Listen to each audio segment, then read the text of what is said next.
আমরা এই মহান সংসদে অনেক আলোচনা দেখেছি, কারা কোথায় কত বড় অবদান রেখেছেন।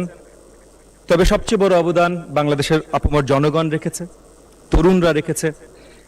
নেতৃত্বর জায়গা থেকে আজকে যিনি এই সংসদে উপস্থিত আছেন, আমাদের মাননীয় প্রধানমন্ত্রী এবং সংসদ নেতা, নেতৃত্বর জায়গা থেকে সবচেয়ে বড় অবদান উনি রেখেছেন।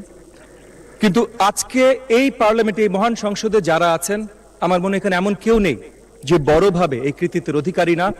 আগামী দিনগুলোতে মাননীয় স্পিকার, আপনার মাধ্যমে আমি সবার প্রতি আবেদন জানাতে চাই যে জুলাই গণ অভ্যুত্থান, গণতন্ত্রকে ভালোবাসা, এই ধরনের আলোচনা যখন হয় তখন যেন সবাইকেই ক্রেডিট দিয়ে এই আলোচনাগুলো হয়। এই আলোচনাগুলো এই জায়গাটার অধিকারী বা এই ক্রেডিটের অধিকারী এককভাবে কেউ না, আমরা সকলে।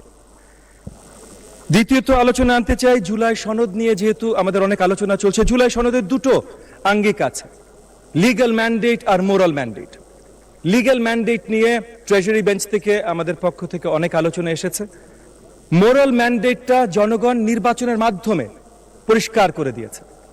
সো নির্বাচনের মাধ্যমে যেহেতু পরিষ্কার হয়েছে, আমি আপনার মাধ্যমে আবেদন জানাবো আমাদের অপোজিশন বেঞ্চের প্রতি যে মোরাল ম্যান্ডেটটা যেখানে গেছে ওনারাও যেন সেইভাবে সেই মোরাল ম্যান্ডেটটাকে সম্মানিত করেন, এবং ট্রেজারি বেঞ্চের যে দায়িত্ব জনগণের প্রতি আছে, এই মোরাল ম্যান্ডেট যেভাবে জনগণ আমাদেরকে দিয়েছে সেটা যেন ওনারা সঠিকভাবে সম্মান জানান। আমাদের আসলে ধন্যবাদ জানানোর অনেক কিছু আছে। অলমোস্ট 1.5 দশক পর আমরা এমন একটা প্রাণবন্ত পার্লামেন্টে এসেছি যেখানে সেই রোমান সেনেটের মতো, চিসেরোর সেই রেটরিকের মতো আলোচনা হয়। তরুণ, বিজ্ঞ সকল আলোচক এবং সকল জনপ্রতিনিধি বেঞ্চের ওই সাইডেও আছে, বেঞ্চের এই সাইডেও আছেন, সকলকে সাধুবাদ জানাই। আসলে এই দেশ জাতি 1.5 দশক ধরে বঞ্চিত হয়েছে এই ধরনের আলোচনা থেকে।